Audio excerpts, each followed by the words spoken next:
invest on infrastructure, create space for industrialization, and shift the economy from agriculture to industry, and move people from the rural areas to the cities.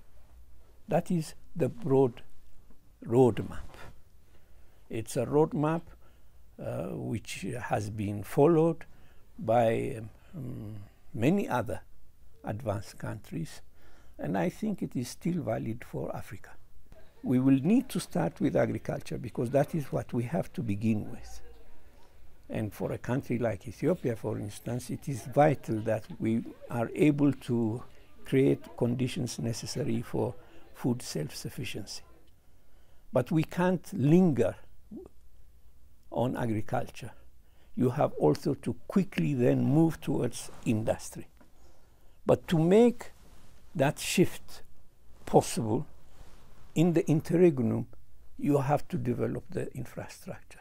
You will need to tackle the issue of urbanization judiciously, but also speedily, to be able to move people from agriculture, which is an area with low productivity, to industry and gain the benefit of higher productivity. At the same time, come up with policies and incentives which will encourage businessmen to give employment as much as possible. Big and medium-sized enterprises get loans from banks.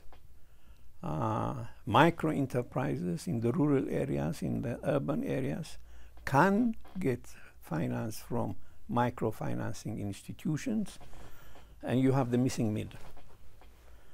The missing middle are small enterprises engaged in maybe cottage industry, in services.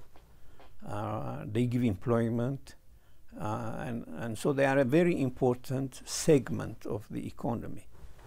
But the financing depends largely upon the owners themselves and friends, relatives, etc. And that is not a suitable or an adequate basis of finance. What can be done?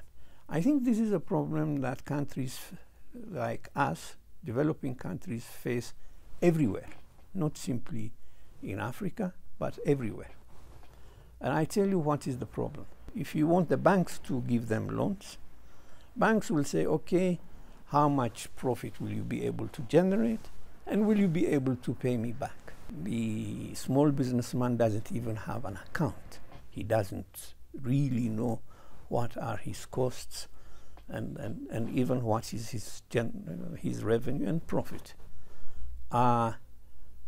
So you need to, and that is the typical characteristic of an informal business. So you have to encourage them to become more formal in the sense of looking at their business as an entity apart from themselves, as an entity which has to stand on its own feet. If we push in this direction, banks will also be encouraged.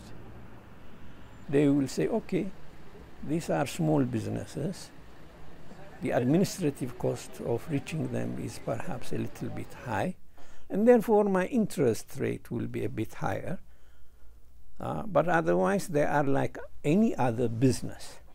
I think if we tackle it from both sides, we can make a dent on this problem from the side of organized banks, as well as from the side of microfinance institutions.